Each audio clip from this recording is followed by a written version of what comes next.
Hello, all. Good morning, good afternoon, good evening. Welcome. My name is Gosia Kuczmowska. I am based in Warsaw, Poland. I am the logistics and personnel specialist of the Global Leaders Program. Facing the pandemic, the Global Leaders Program has initiated a series of events designed to support continued growth of sideline professionals in the music industry. So far, these open enrollment webinars have caught the attention of people connecting from more than 40 countries around the world. We feel honored to have you all here, and we do hope this initiative will keep helping you get through these challenging times. Before we start, a few housewarming requests. On the right-hand side of your screen, you will see a control panel which includes a questions section. Please go to this section now and write your name, country of residence, and your organization. We will receive and repost as many of these into the chat box as possible to give you all a sense of a great diversity of participants joining today from around the world. This questions box is also where you can post comments later in the session to add perspective to the conversation. Again, we will repost many of these into the chat box for the benefit of others. You are also encouraged to engage directly with our panelists by posing a question to one of them in the questions box. Please submit your questions as early as possible in the session, as there will be a limit to how many can be answered. Finally, at the end of the session, you will be prompted to complete a brief survey that will appear on your screens. We kindly ask that you share constructive feedback or suggestions for future sessions as we continue to evolve this growing series to address topics and challenges of relevance for all of you. Please make sure to turn the volume of your devices for the video materials that will be played during the session. Before we start, I would like to tell you briefly about our organization. The Global Leaders Program offers an Ivy League curated 9-month executive graduate certificate in social entrepreneurship, cultural agency, policy leadership, teaching artistry, organizational management, led in partnership with 9 top universities, including Harvard, Duke, Georgetown, NYU, and McGill. Our faculty includes Nobel Prize winners, Grammy receivers, and TED presenters. We have a network of institutional fieldwork hosts spanning more than 40 countries. Global Leaders Program's cohort members are musical leaders and change makers, connected by proven accomplishments, growth potential, and a commitment to excel. Today's session is co-hosted by LUAN Museo Emocional. How many times have we been told that it's wrong to feel? How many times have you walked and ignored the landscape? It's time to stop and think about what we can do today to change tomorrow. To realize that as long as the sun goes down and comes out again, there is an opportunity to make a change. Because if we can dream of a better world, we can create it. Let's explore beyond what we can see at a glance. Let's make our inspiration, imagination, and creativity the main elements of the world we want. Let's analyze our decisions and discover what drives us to go in a deep state of reflection that provides us with tools to create good day by day. May the freedom to play and the empowerment of our individual and collective ethics guide the way, feel, believe, and create. The change we're waiting for depends on us. LUAN, Emotional Museum. LUAN promotes art, knowledge, and ethical reflection. LUAN Museo Emocional is a space that will open in 2021 where we teach ethics through art focused on how art can help improve mental health. The objective of these live sessions is to create ethical aesthetic experiences online based on the pillars of LUAN. The good, the truth, and the beauty, long-term vision, stop seeing things in a short-term way, ethical decision-making, learn from the past, cultivate memory and history, urgent optimism, amazement and hope, sense of community, the art of playing and creating. It is my great pleasure to introduce and welcome our today's distinguished guest speaker, Mitra Manesh. In this unique session, Mitra, a mindfulness thought leader, storyteller, and educator, will be leading a guided practice using the art of visualization and the science of mindfulness. Bring your questions, curiosity, and imagination and expect to dive into the fascinating world of creation. Mitra is the founder of innermap, an innovative new mindfulness app, and the host of Lights On, a podcast offering support for a mindful life. She's a mindfulness thought leader, storyteller, and educator with over 3.5 decades of experience in teaching, coaching, and consulting. Her work is a blend of Western techniques and Eastern inner-based practices, a synthesis that promotes a full engagement and balance of work and home life. Mitra's clients range from ordinary people seeking happiness and success to celebrities, Hugo Boss, Amazon, Insomniac, Christian Dior, United Healthcare, or the Senate of Canada, to name just a few. Mitra is also a pioneer in creating mindful art viewing experiences. Today's session will be moderated by Megan Mann from the Inner Map and Marion Contina, the co-founder of LUAN. Welcome again, and it is my great pleasure, Mitra, to pass the word on to you.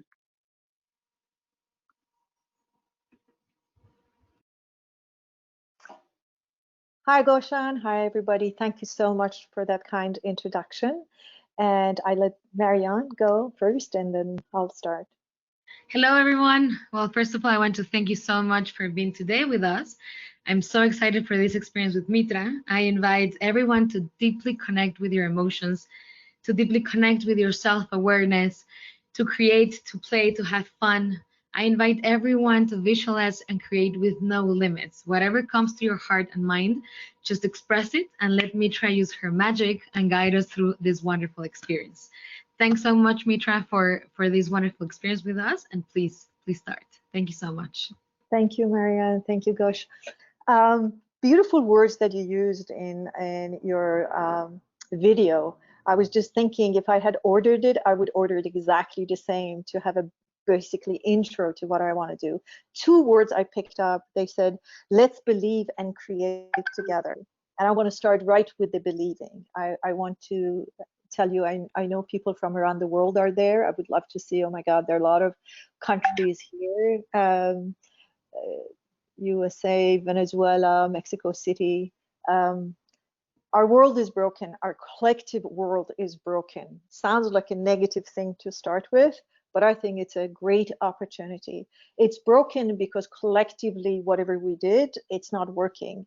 But we haven't even created the new world yet. So there's an amazing opportunity, that pause that exists right now, that allows us to be a participant in making of the new world that we want to live in.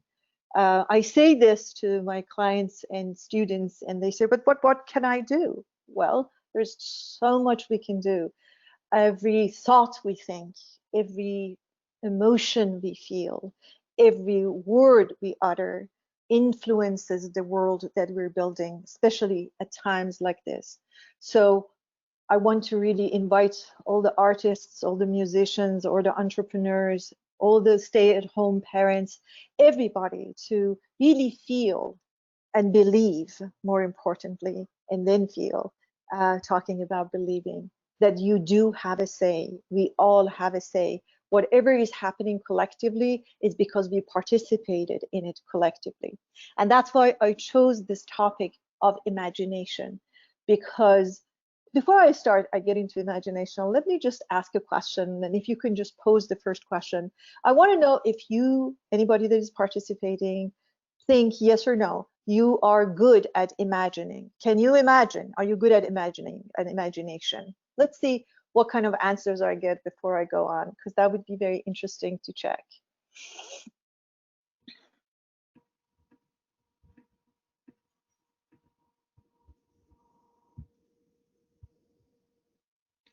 We have people from Pakistan, Colombia, Nepal, Bangladesh, Spain, Costa Rica, USA, all over. Wow.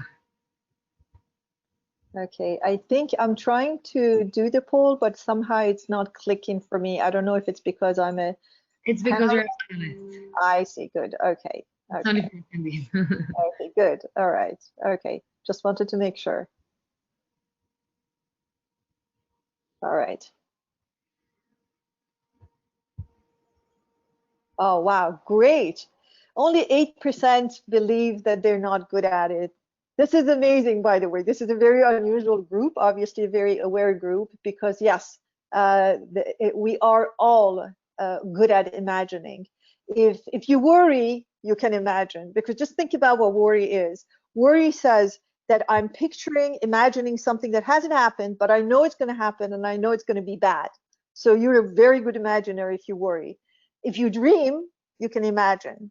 I'm not going to get into more intimate experiences. If you make love, you probably can imagine all the fantasies that you have.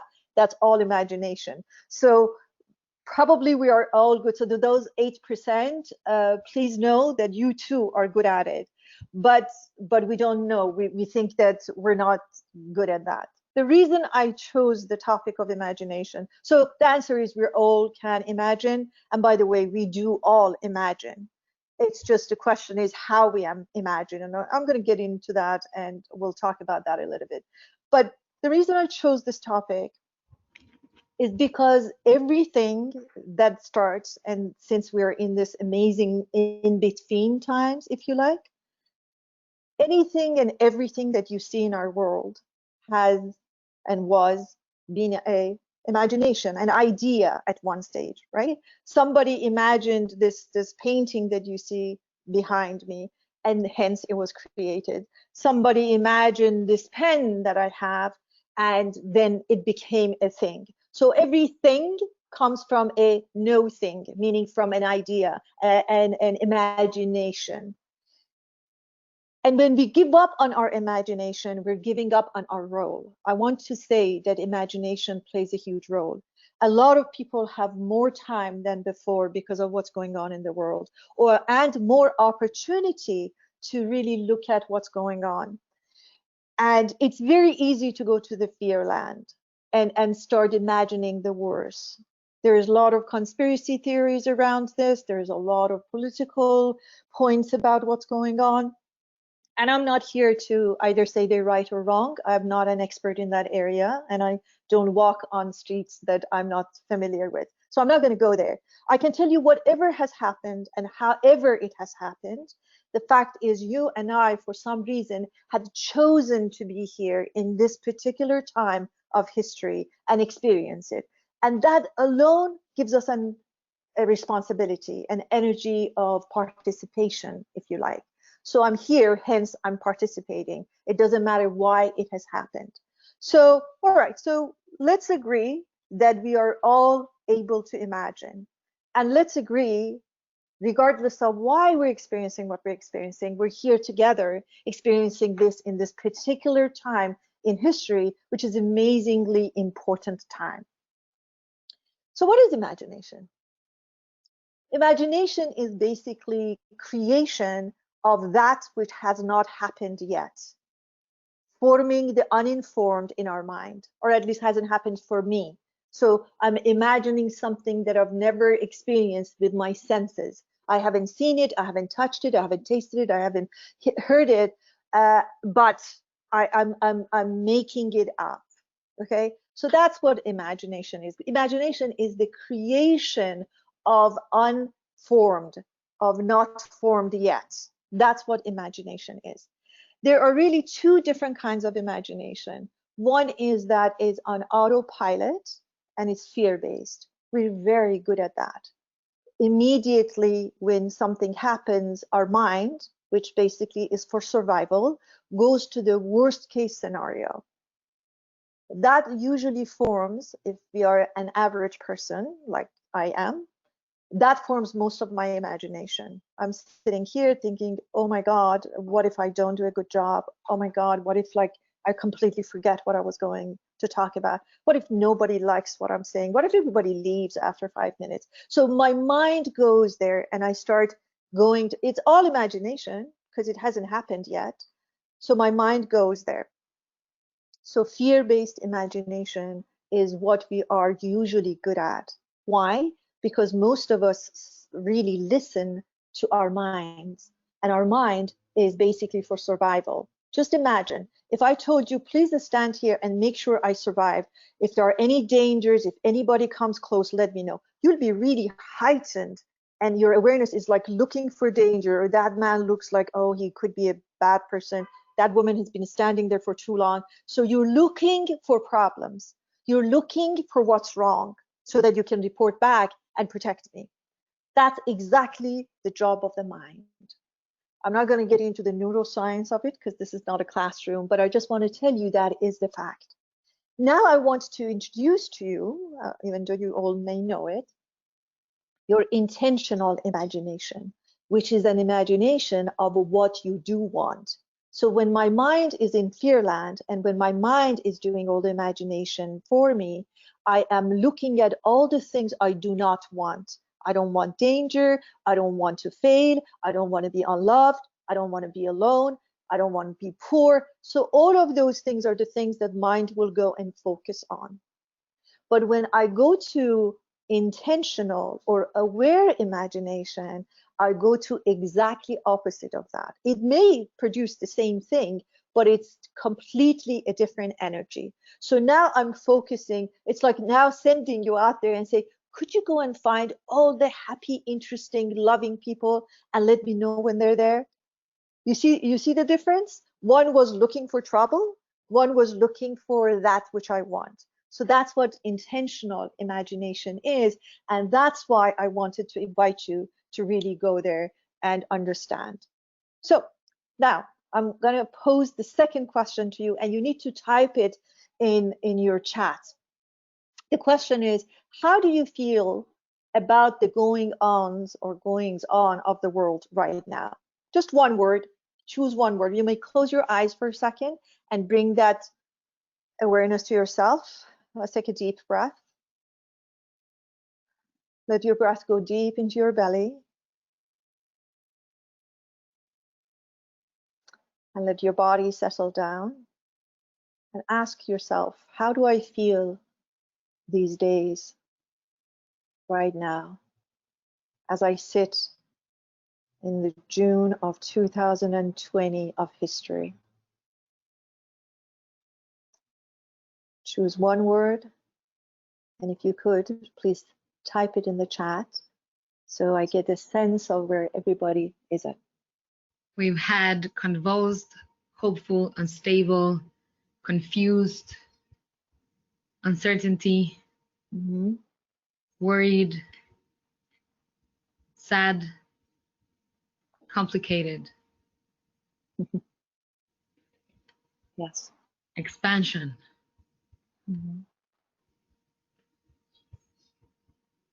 Happy. In process. Discovery. Overwhelmed. Sad. Chaos and arising opportunities. Heavy. Troubled. Upheaval. Disturbed. Free. Curious. Opportunity. Detached. Uncertain. Desperate. Panic. Sad. Determined. Restless. Uncertain. Time. Hopeful. Unsure. Reality. Lonely. Meditation. Grounded. Afraid. Sad. Inspired.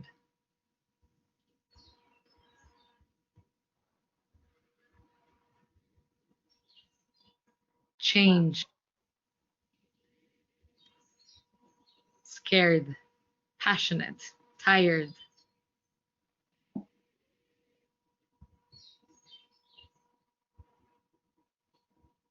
Troubled and opportunity. New. Anxious. Ever-changing. Impotent. Lost. Alive. Prestige. Passionate. Connection. Wow, thank you. So you see, if I put these emotions in the spectrum of emotions, we would cover all ends. We went from passion, hopeful, to desperate, and a lot of shades in between. And by the way, there is no right way of feeling. Whatever you're feeling is honorable and respectful. And we need to really know where we are. We need to honor where we are and not get rid of it or try to make it like, as they say, put a happy face on it, because that way we really are not honoring and learning from our emotions.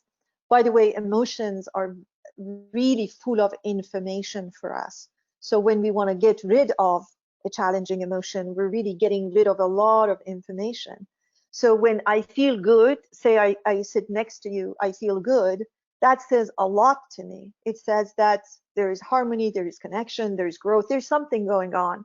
And the opposite of that is if you don't feel good sitting next to me, there is also information. What projection you see in me, what do I bring out in you, what memory do I bring, what areas of work that you haven't done yet I bring out in you. So it's important to really get that information and that wisdom that every emotion brings. We can't just say, oh no, just come on, feel good, get up and take a shower and feel good. Well, it's not that simple, first of all. Secondly, it's a waste of an emotion. Emotion comes with a lot of wisdom to us. So always honor your emotions, but you can also work with them in a different way. So thank you for sharing your emotions with me, and thank you for feeling them, first of all, because a lot of times when it becomes difficult, we try not to feel our emotions. We go in denial, we go into coldness, we go into neutrality, which is a very dangerous place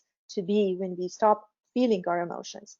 All right, so let's see what we covered. We covered the fact that we can all imagine. We are all imaginers, but there are two kinds of imagination. There is the intentional imagination, which is what we want, and then there is autopilot imagination, which is the focus on what we fear we will have, something that we do not want. And this is important to distinguish between them. We also learned that a lot of us, if anything, feel this is an important time in history because of all these emotions that you said, whether they were challenging and uncomfortable, or they were comfortable and pleasant. That says a lot about where we are and the potentiality that these moments hold. And we know that we can all imagine, and we know how to imagine, or do we? Okay, you may know it, but I'm going to go and cover it anyways. So first of all is the awareness of everything we just talked about, and how important the role of imagination and visualization is, knowing that creation cannot happen, at least in human body, without the imagination. Creation needs imagination. If I want to create, I need like an architect. They sit and they think about it, they draw it, and then they build it. They don't go and say, okay, pour the foundation, let's start. That would be very unwise way of doing it. So imagination is very important. First is awareness of that, knowing of that, pausing for that. And if you didn't pause, well, there you go. We've got a collective pause. I call this time a collective pause. Whether I wanted to take a pause or not, there I am in the middle of the pause, in the midst of the time that says, please look at everything, reevaluate everything, and I'm going to listen to that. So using that pause and making time for this. And of course, focusing on what you do want. Be very, very aware of that. And I know I'm saying it a few times because I've seen it a few thousand times, that when I ask people, I've actually done research on that. I go to a class and say, tell me what you want. Tell me about your dream, about anything. And of course, people get all into fearland. I did a really interesting experiment with a group of kids. I told them, imagine it was a hot day, it was a poor neighborhood, I was doing some work, and I told them, imagine, I said, what do you want to do? They all said, oh, we want to have a swimming pool and swim. There was no pool there. I said, okay, let's go there in our imagination. These kids are like all ready to play, and I love playing. So they start imagining. I said, imagine as many pools as you want. And of course, like they're quiet for about 20 minutes. Can you imagine, like kindergarten age kids quiet for 20 minutes? They come back, we go around and ask everybody to share their imagination. I mean, was unbelievable. Hundreds of pools in one area. Everyone talked about different colors. One would flow to another. One is cold, one is hot. They just went wild. These kids probably never even seen more than one swimming pool, but their imagination went wild. So I took that a week later. I'm working with my corporate clients and I'm doing a training with them, all decision makers. This is a board meeting. And I said, guys, are you open to an imagination practice? They said, sure, yeah, of course. So I say the same thing to them, but I have a little bit of information now, the kids' information. Imagine hundreds of swimming pools, and it's one is blue, one is yellow, and I'm going on and on, borrowing from these kids' experiences. And they come back and I say, how was it? They say, well, it was good in the beginning, but you lost us at like hundreds. I was thinking, why would I need more than two? Do you know the electricity bill for that? And who's going to clean that? And I said, guys, this was an imagination. I didn't send you the bill for the electricity and cleaning. But you see what happens? We go to the fear land as grown-ups. So we think about the practicality of it. If Edison thought about practicality of his whatever he was working on at that time, he didn't know what it was, we wouldn't have electricity. If Einstein thought, if Newton thought of, I mean, we get too practical. And I want you to go wild with your imagination. I want you to understand that is the purpose of imagination, to go beyond and over what is. If it is thinking within the structure and the limitations of what is, that wouldn't be imagination. That would be, okay, I will say, close your eyes and think about your room, right? That's not imagination. So imagination. And the other points that I have for how to imagine is be present. Be present to receive whatever it is that you've imagined. So the best way to understand it, imagine that universe that offers you and brings you the gifts of your imagination and creation is a delivery. It's like a postal service. I don't know what services you have where you are in the world, if it is DHL or it's FedEx or it's whatever it is. Imagine you have that delivery system and universe is bringing to you and saying, here you are, that's the unusual pen that you asked for. Well, to receive it, just like if you want to receive it at home, you have to be home to get the package, correct? You have to be home in your body. What does that mean? You have to be present. You have to be here in order to receive the gift that you had ordered at universe.com. So where am I, Mitra, when I'm not present? Of course I'm here. No, you're not. Your body is here. Where is your attention? Presence happens when your body meets your attention. They're both at the same place. I'm here, my body is here, and my attention is, let me see, yeah, 90% is here. I won't lie, 10% I'm not here. That's a great presence, by the way.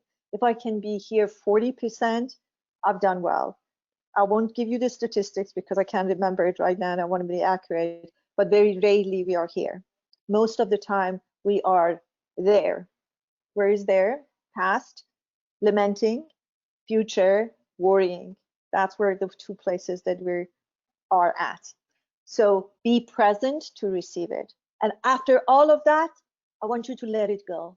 Don't sit there, count the days and say, it's been 2 days since I've ordered my universe.com. And it's okay. It will arrive. It will arrive when it's least expected, but most appropriate. All right. I want to ask the third question. How would you like, use one word again. Let's close our eyes. A lot of information I provided. I may have provoked you or maybe awakened you or somewhere in between. Just notice how you're feeling.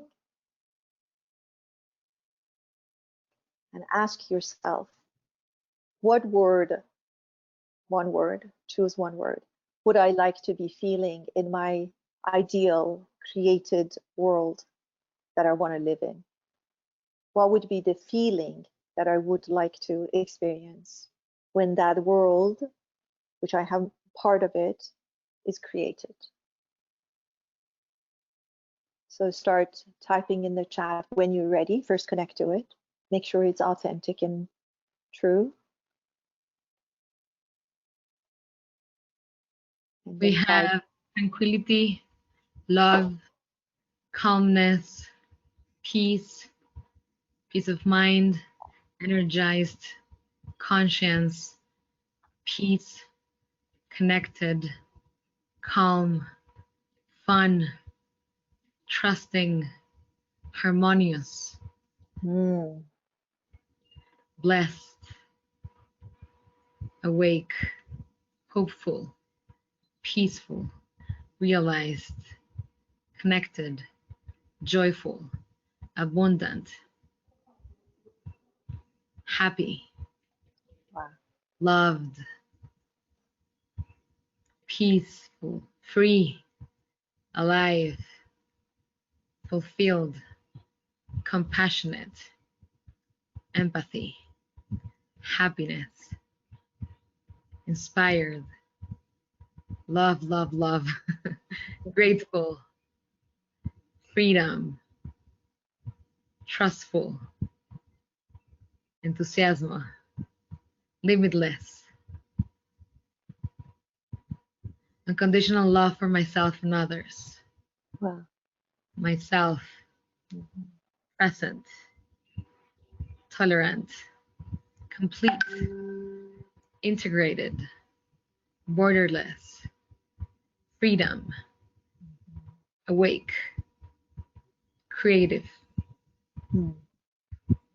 awake, stimulated, excited, loved, taken care of, satisfied, light, union, creative, connected, comforted, accepted, light, union, to feel intense, to feel alive, connected, free.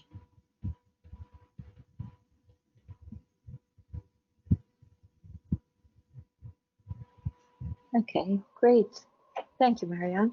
Let us go and make that world in our imagination together. So I'm going to be guiding you in a meditation. So you could please find a comfortable place for your body and yet aware place.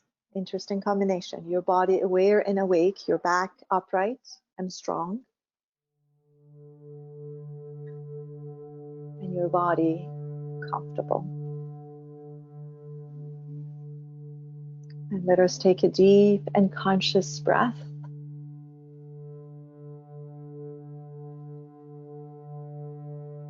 I close my outer eyes and open my inner eyes. I gently, lovingly arrive in my body, relaxing and releasing and comforting myself. Saying hello to my breath in my chest, feeling it expanding, calming, and nourishing.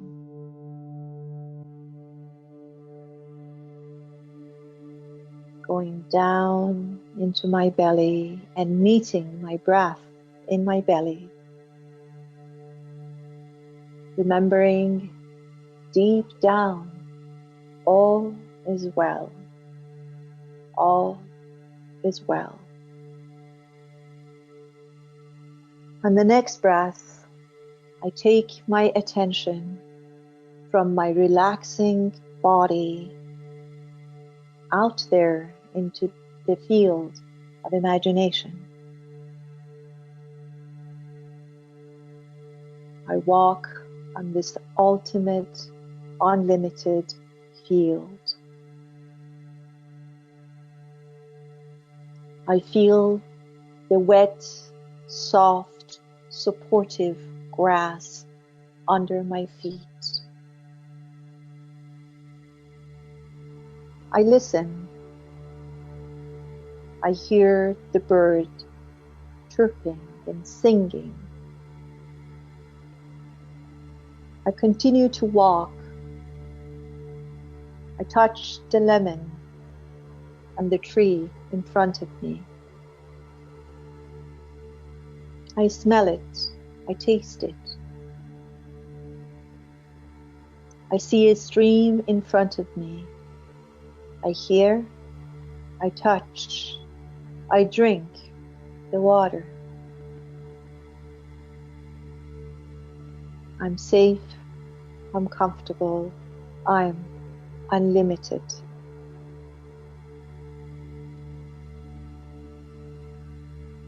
I keep on walking until I arrive at a large white stage in front of me. I take a seat, a comfortable seat in the chair. It feels like home.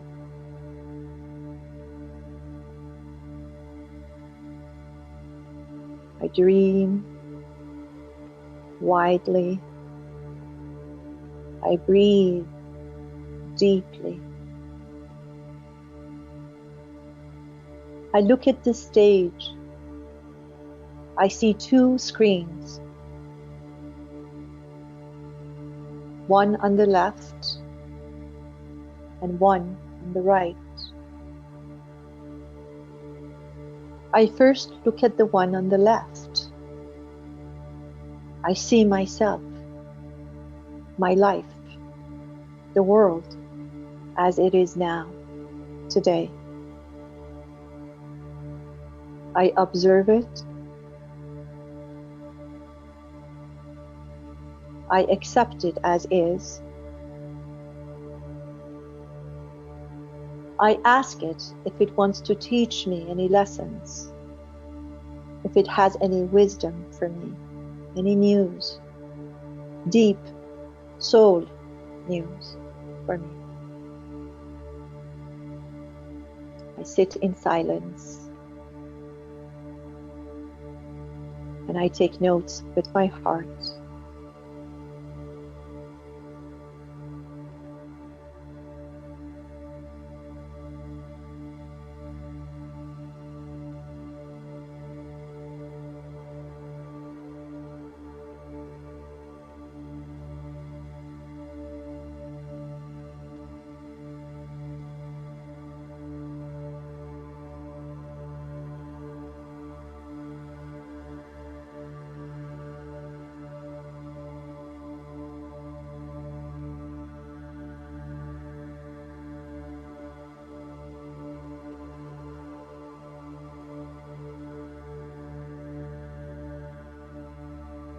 I ask the great wisdom of life to teach me, to remind me of that which I'm missing.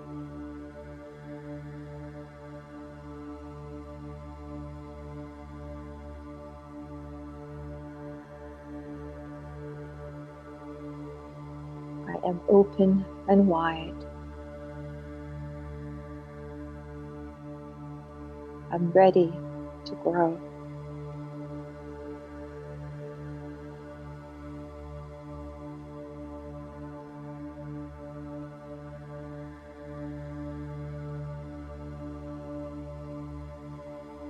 I leave what no longer serves me,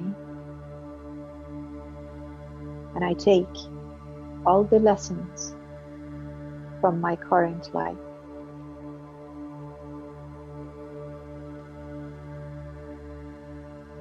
I say thank you, and I close my eyes and allow my attention to gather in my core, in my belly. I open my inner eyes and I look at the screen on the right. This one is completely clear. This is my opportunity to make up the world, that I want to live in. I choose the word, I use the word that I just mentioned, and I start giving it color and shape, and I start putting things on this screen and making up my world, my inner world and my outer world. I have no limit. I let my music, I let my words, I let my art, I let my business, I let my actions, I let everything I have access to help me to create, to imagine. Limitless is my name in this screen. Potentiality, unlimited potentiality is the name of the game on this screen. I create governments that have never existed before. There is a ministry of collective consciousness. There is Department of Global Compassion. There is the Department of Love Affairs. There is the Ministry of Education of Hearts. There is so many things that do not exist right now. There is interconnectedness. There is Ministry of No Borders. There is all that I wish it to be.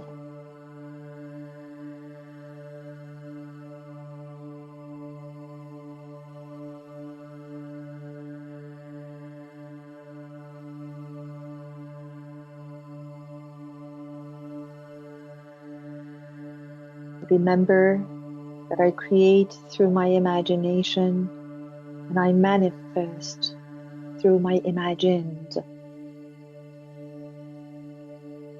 I now see all that I want to see on the screen on the right.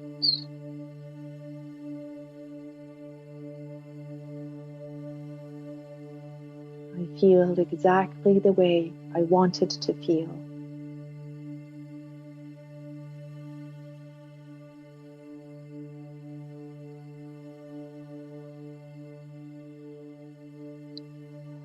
I see my world, I see my role, I feel my feelings.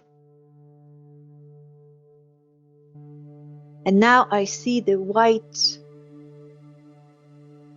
screen on the right expanding onto the left and gently covering the initial, original screen that I was living in, my current life.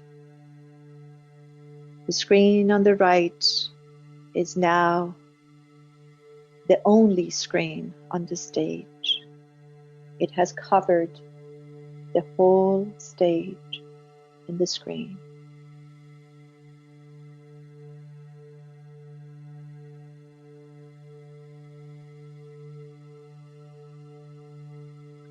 I sit back a bit. I take a photo of this scene. I want to remember the world that I am creating. In my heart's eye, I put a frame around this photo. I thank the stage. I hold on to the framed photo. I breathe deep into my core. I take in the scene and the screen on the stage one more time.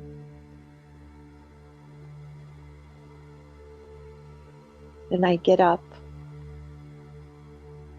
I thank both screens for my clarity. I connect deeply into my power of imagination. I respect my role in creation of the world that I want to live in. I let go of my fear and I allow my passion to be the creator of my imagination. I walk with love. I trace back my steps. come back to the same field that I walked on, passing by the stream, the lemon tree, the grass, the birds. I feel safe and grounded, and I gently arrive back in my body. I feel my hands and feet.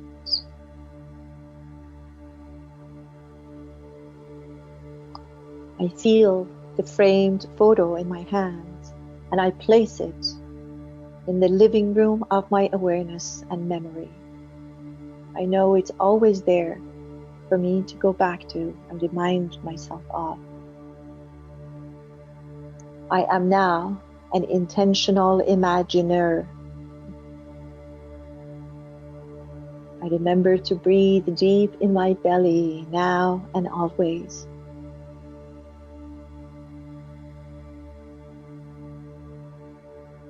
I smile to life, and I celebrate what's coming to me.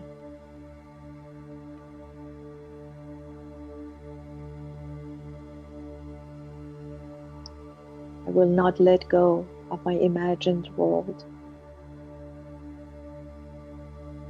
as I have patience and I know how powerful I am.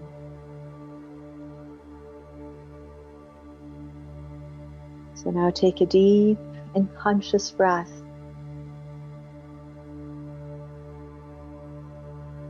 You may open your eyes when you're ready.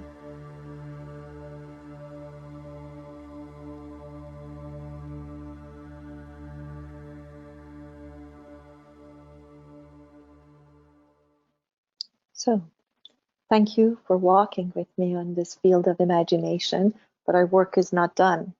Now that you've gone there, I want to really invite you to take a second and see what would be your role in creating that world.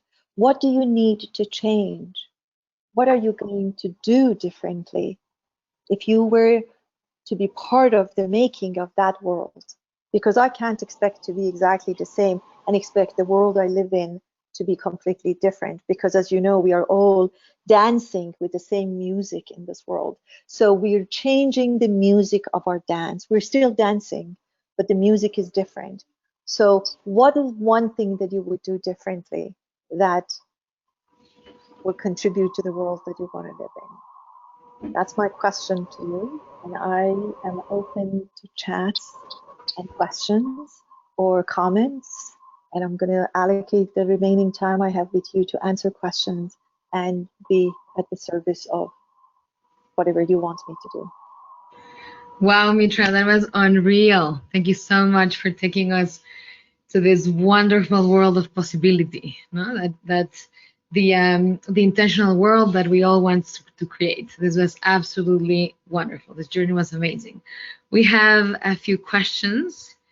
The first one we have from Salomé Rato from France. What about imagining things that cannot be real? Well, my dear, imagination is not real. Okay, let's see what real is. Real is that which we have already manifested, right? So before cars were invented, us all driving was not real. In fact, if I told you about 20 years ago that every child will have a cell phone and they can call everybody and anything, I remember the car phone that I spent $2,000 25 years ago to be installed in my car. And I thought that was huge technology. I didn't know there will be a time that this is this. So don't go with real. Real is something that has been realized already. I want you to imagine that which is not real. Otherwise, there's no creation. That's the whole idea of imagination, to go where you have never been and hopefully nobody else has been ever before. That's what creation is. This is the story of the corporate clients and the kids. The kids could imagine anything before we screw them up and condition their minds, of course. No, you can't have this, and the money doesn't grow on trees. And it's like, before we do that, they can imagine anything. But don't go with real. I want to take you to better unreal, not worse unreal, but better unreal. Don't worry about realness. It will become real. This is how we made this world. Would you have believed me if in December 2019, I would tell you the world will come to a pause? You would say, come on, Mitra, obviously you haven't lived here enough, right? But look at this. The world came to a pause. So was that real?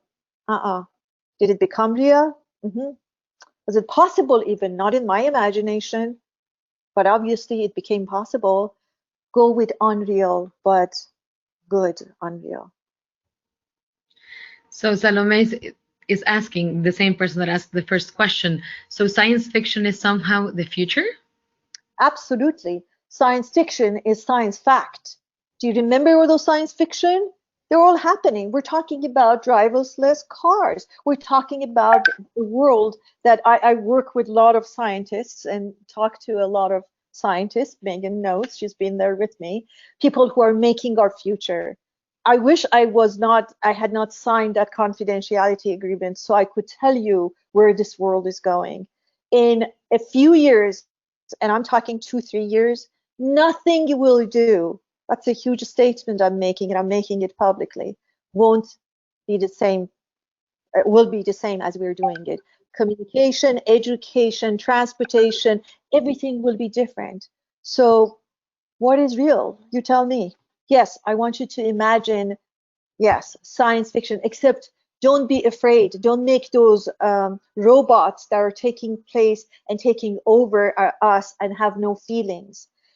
Imagine the world before they start imagining for us. Imagine a world that they are at our service and we have so much love and connection and meaning in our life that we do not need to protect ourselves, that we do not need to make walls, that we do not need to have guns in order to be protected. My love is my protection. My care for you is my protection. My oneness with you is our connection, not because we have same last name and we are same color and we pray the same way to the God that we believe in. Amazing. We're having such wonderful questions from Chasa El Sharif. Can we imagine the maximum limits of tolerance while imagining the best mirror of us as a world? Absolutely. Absolutely. And we're going to go beyond tolerance. Tolerance says, I don't really like you, but I somehow tolerate you. What about celebration of our diversity? We were supposed to be different. That was the reason for our creation. Okay, we look different, we sound different, we have different colors. Sure. You know why? Because we settled in different areas on this planet. My parents were darker than your parents were darker than your neighbors. So what? So what? I have this accent and you have that accent. So what? Do you think my hand argues with my feet and says, you're so different than me, I don't like working with you? No, they know they're different. In fact, because they're different, they're working together. They work harmoniously. And by the way, when they don't, that's what we call disease, right? What is a disease? What's cancer? When one cell starts working against other cells, okay? So in that sense, in that context, we are sick when we are against each other because we are from one body. Imagine each of us is one cell, and instead of cells working together, we're standing there saying, I'm not sure. My hand is telling my eyes, you don't look like me.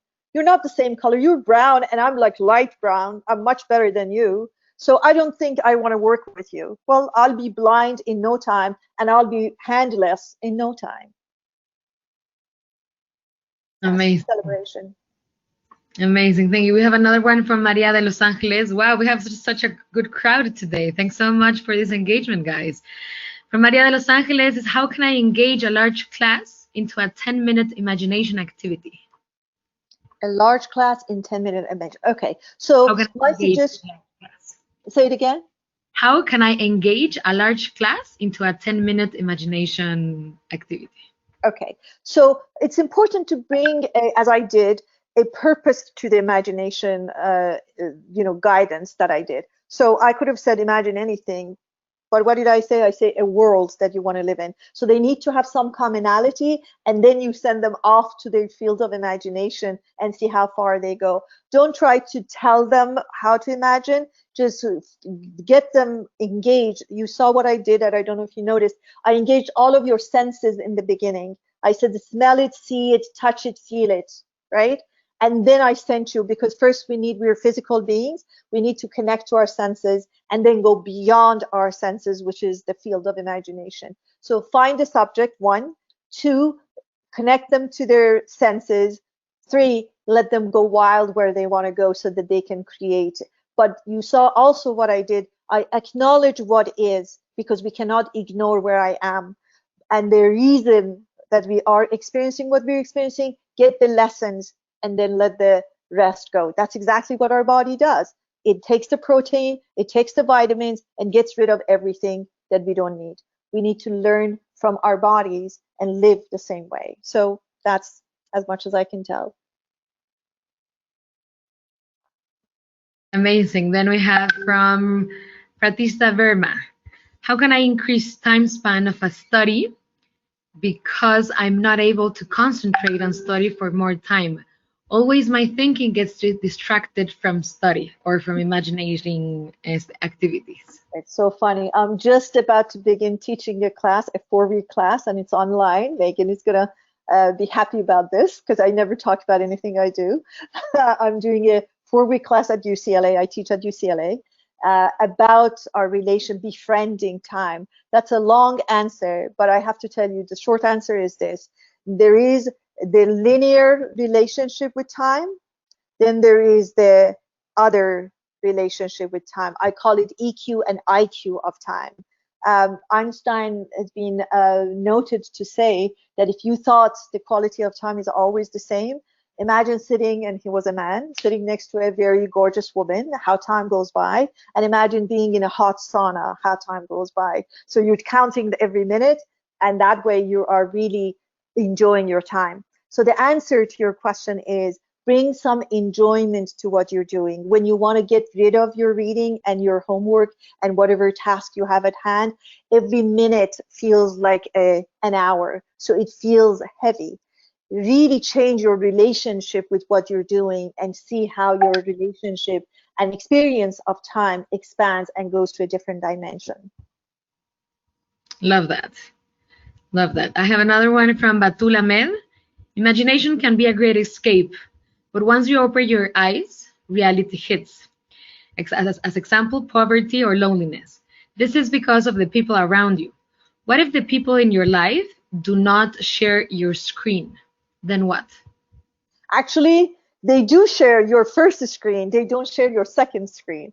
So the screen on the left is probably the screen that is bothering you.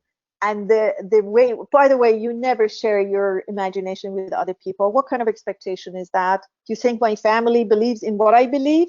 Of course not. And that's fine too, by the way. Remember that diversity is supposed to be there. They're there to provoke me. I'm there to provoke them, but not provoke them to anger, provoke them to growth and hopefully going together to somewhere bigger. So to answer your question, first of all, let go of that expectation, because that question tells me that you have an expectation to have an identical imagination and dream with people around you. No, please don't wait for that, because your hair might become the color of my hair and you'll be still waiting. That will never happen. 1, give up on that. 2, it's okay if they are there and they're sharing your screen. Let them share their first screen. Learn what they are there to teach you, because they're there for a reason if they provoke you especially. And close that screen and go to your screen. Don't ever let the people, the characters in your life, change the screen on your right. That's where we're giving up our powers to other people. Other people, our governments, our people in the life, or co-workers, or our bosses, whoever they are. I don't know, they have different positions in our life. But the screen on the right is for you and you only. And make sure nobody has access to that, and make sure that it has much bigger, if not all of the screen and all of the room on stage. Amazing. Another question from Mafer Guzman. What is the main obstacle of making possible our imagination? Our thinking mind. our thinking mind. You know what happens? As soon as you start imagining, it starts telling you, like exactly the example that I said, I don't think you deserve it. I don't think your father was not ever doing that. How could, oh no, the person who does it is because they come from this and that background and this and that country, this and that education background. And so you won't be getting there. Your thinking mind, and your job is to say, shh, I am the CEO of this company called Me Inc. I will ask you to report and opine when I'm ready. Until then, that's what you do. Your thinking mind is your number one enemy for imagination. It gets practical. If we were all practical, there would be no innovation.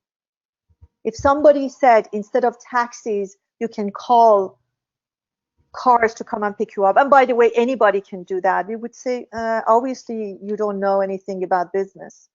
But here you are, at least where I live, taxis have gone out of business.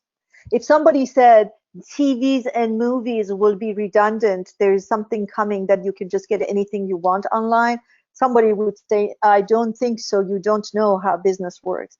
So don't let your thinking mind and what is stop you from what you want it to be.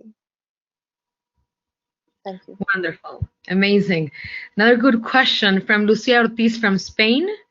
What are the steps between imagining and manifesting? How does actually we make that happen between imagining the world that we want and making it a reality, the world that we Great want? question. So remember the steps I told you? First, pause and know that you can imagine, then start imagining. And then I said to receive it, you need to do a few things. One was to be open, because if I think it won't happen, it won't happen, it won't happen, it won't happen. Two is to be present. Most of the time, what we have ordered and what we wanted is coming to us, but we do not let it in because I'm so worried about the past and what has happened and so worried about the future that I am not here to receive it. So practice presence. Mindfulness, I sound like a salesperson because I teach mindfulness. Be present to receive it and make sure that you can actually be there when your manifestation, which means the realization of your dream, arrives. You need to be there to receive it. And two, don't sit at the door counting because you get nervous and you go to your fear land again, hence you can't be present. Do it and leave it. Leave it and see what happens. Amazing, wonderful. We have some people that actually raised their hands. Do you want to share your cameras? For example, we have Lucia that she's already here in the webinar. Can you share your camera, Lucia? Yeah, let me see you guys. Hi. Amazing. Welcome, Lucia. Hi, thank you. Thank you very much. It's very, very inspiring, and I love the imagination. It was great. And I was wondering, because I do a lot of mindfulness and everything, but yeah, I mean, is that a step between imagining and manifesting, right? It's like, how does that happen? Like, do you have to do it every day? I know it's very, again, like we are in the practical thing, right? We shouldn't think like that, but it's like, sometimes I have to do it every day, or it's fine with doing it once and then letting the universe do its work? Or so that's my question. Like, it's always going to happen if you imagine it or not, because so many wonderful things would happen if our good imagination could manifest. Yes. But at the same time, yeah, I don't know. Sure. No, that's a great question. So the question is basically how often. It depends on how resistant you are, my dear. So if I go there and it's like, it's hard. So I always say the left screen and right screen. How large is the left one? How large is the right one? How easy what is for you to just grab the right one and cover the left one? If that was easy and you could do it, then that's fine. Once is enough. But if it was cumbersome and it was difficult and you had arguments about it and but you can't go, but like if it was too much back and forth, then maybe you need to go back. It's really not the frequency of doing it as it is the energy that you do it with. because we are energy beings before we are physical beings. So it's not like if you do it 26 times, it will happen. No, you may do it 26 times with the wrong energy and a lot of resistance, and it won't happen. I may do it like half of, not even full time, just one time, and it will happen. So go in when you're open, go in knowing, do it with fun. Let me tell you this, you're young. Can you just do it fun? Like in a fun, playful way. It's not another to-do list. Oh, it's 5:30. I have to go and imagine right now.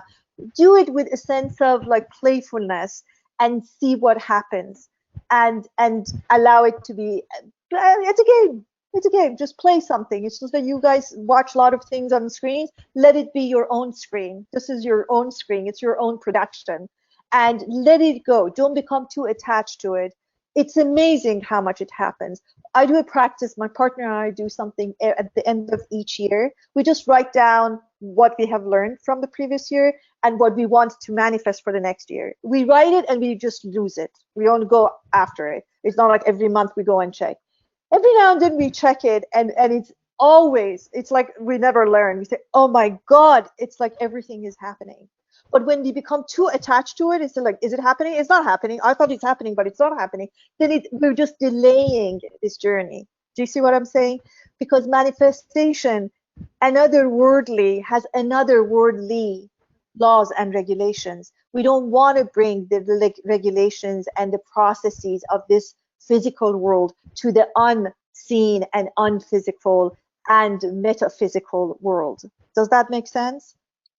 Yeah, totally. Oh, Thank you very much. Thank you. Thank you.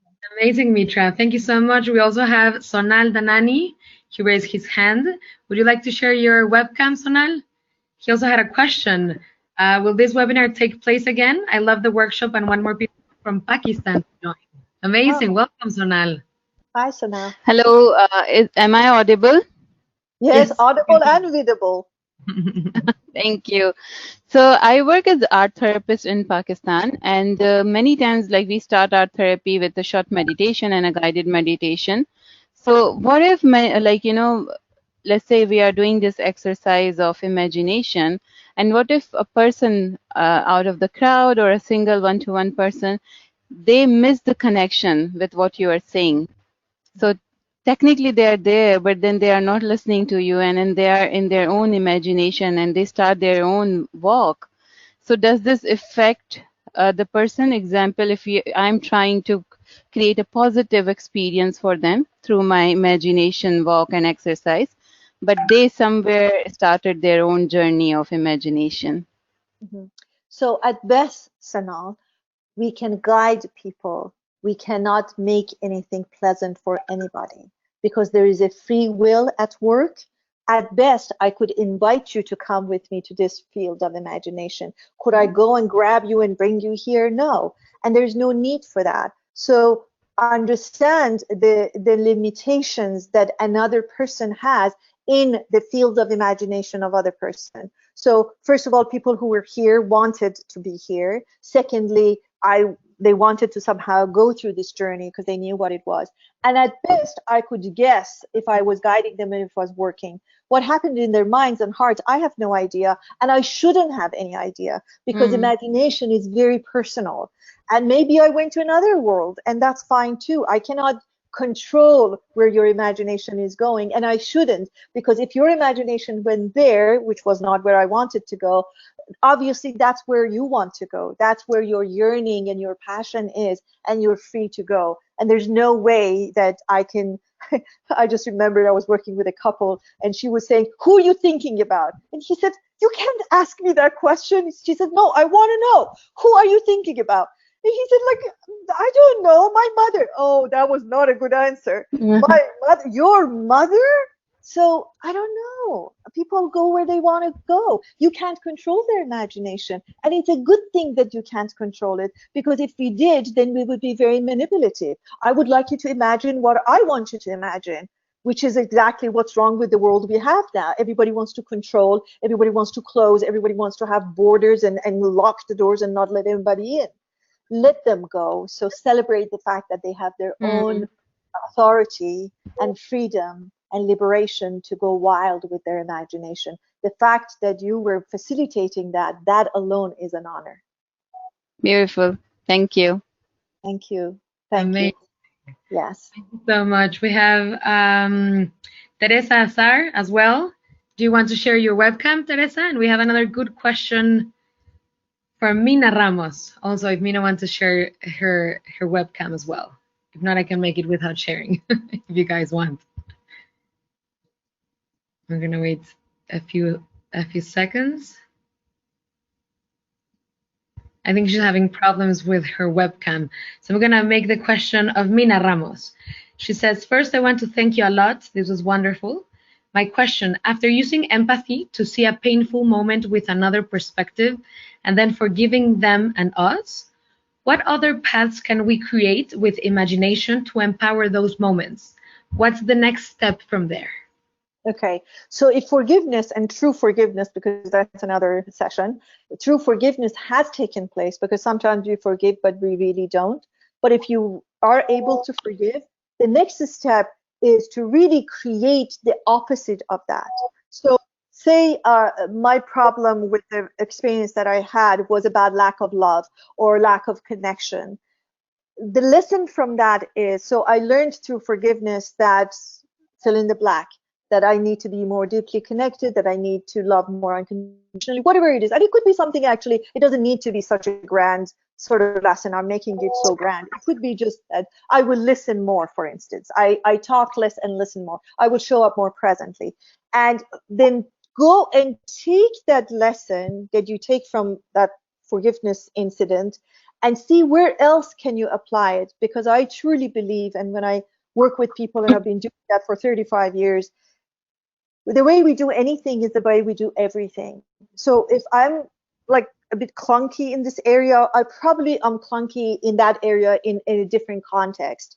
And I usually see it with my clients that the way they are at home, usually it's the way they are at work and the way they are with their friendship and social life, because it's the same issue showing itself in different areas. So in short, one, forgive, make sure its forgiveness is complete. Two, learn the lesson from that forgiveness. What did that experience teach you? Bring that learning and apply it to different aspects of your life. Amazing, wonderful. So if you guys agree, we will go with the last two questions, because I know that you have a busy schedule and you need to go to your next workshop. But we're gonna ask from Teresa Azar, is it possible? Actually, we will have the last three questions if you agree, because they're so good. So Teresa Azar, is it possible to transfer to our imaginary world and not being able to come back? No, it is not, because physical, unless we die in the process, but that has very rarely happened. But no, because physicality is so strong. Our physical world is so strong. And by the way, the imagination world and the imaginary world that I invited you to go, it's not a place to take full-time residency. It's a place that you go and visit. So I always say you take a visitor's visa, you go with the itinerary and you come back. It's not somewhere we want to live, because then that will detach us from the practicality of life.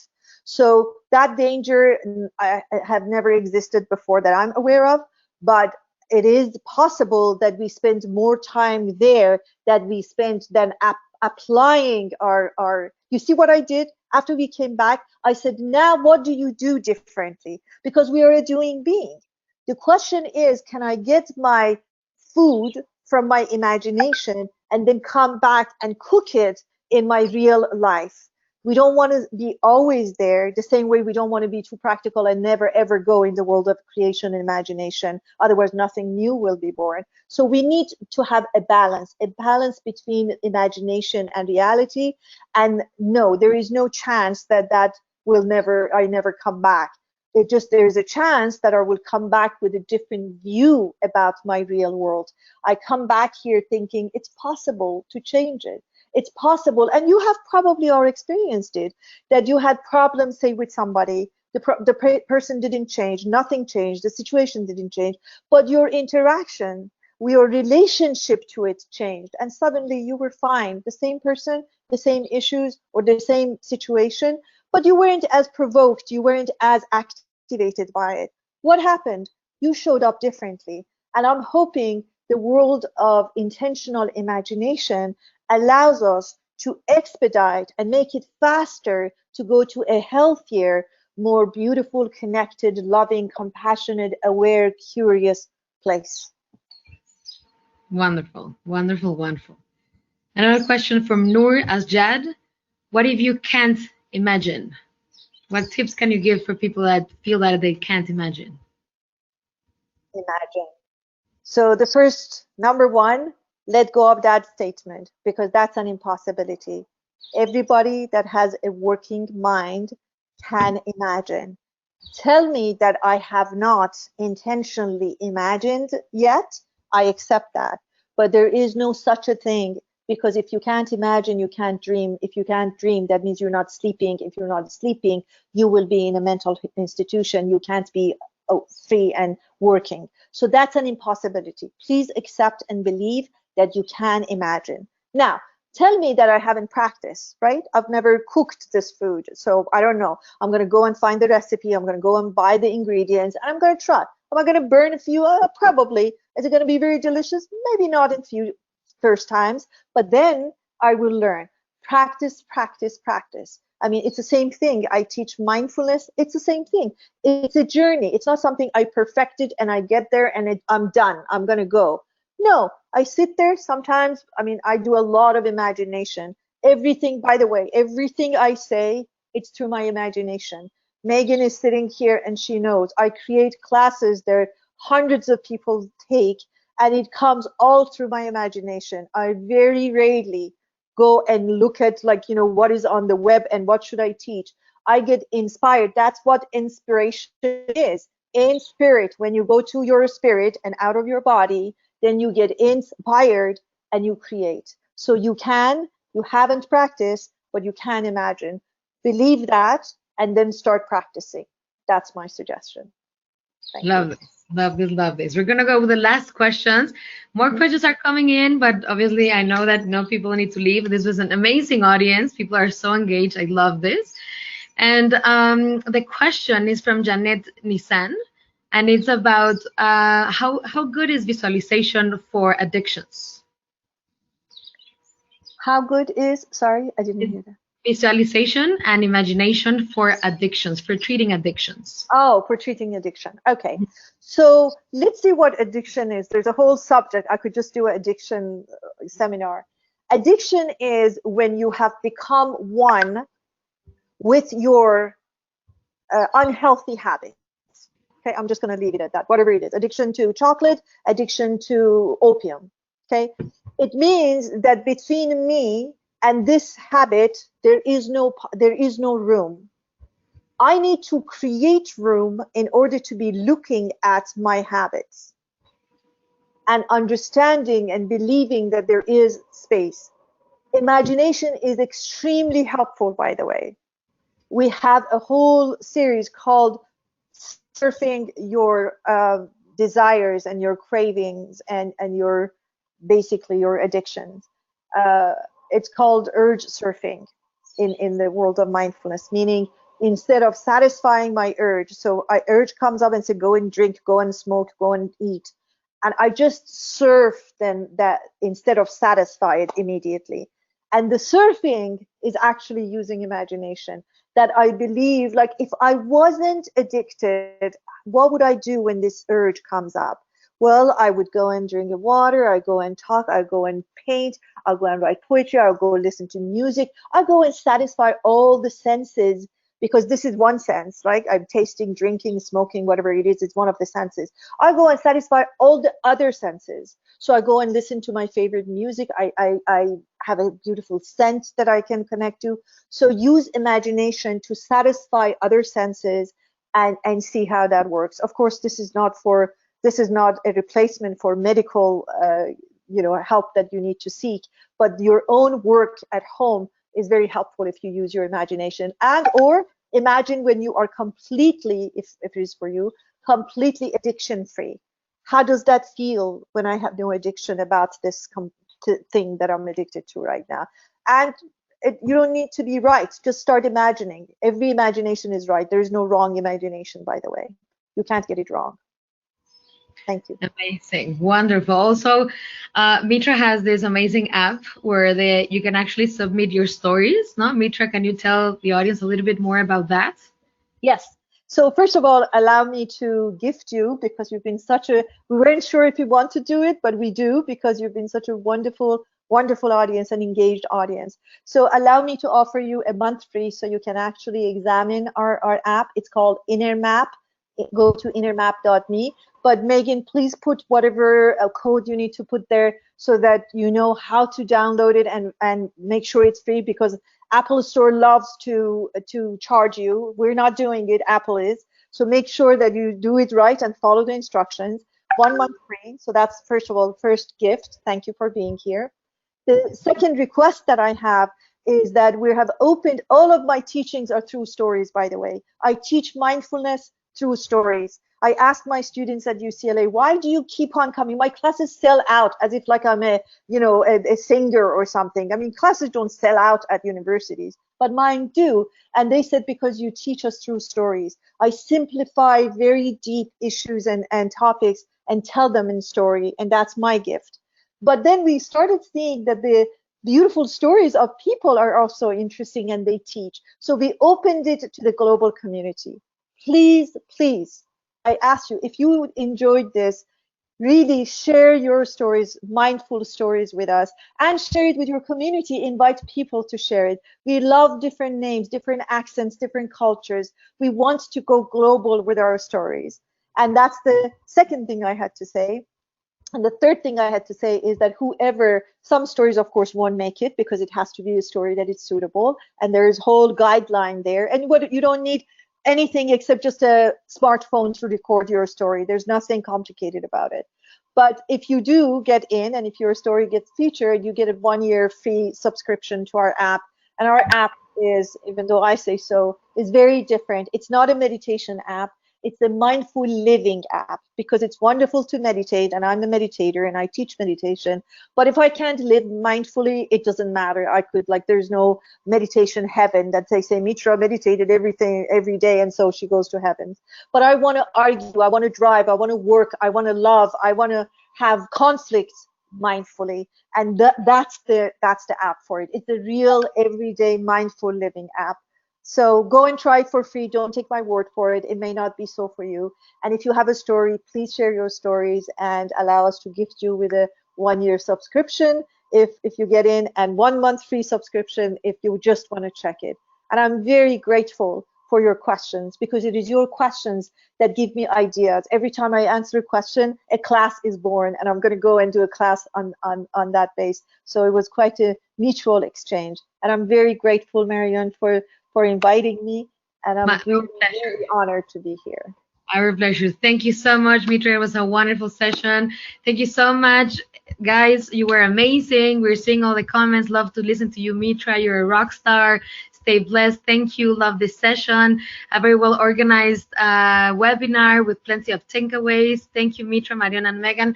Thank you so much, everybody. This was wonderful. I remind you that we have these sessions once a week. So we hope you join on next week's with speakers as great as Mitra, and hopefully to see you again for the next sessions. Thanks so much for everything, Mitra. Megan, this was wonderful, and thank you so much for the audience. Thank you. Bye-bye.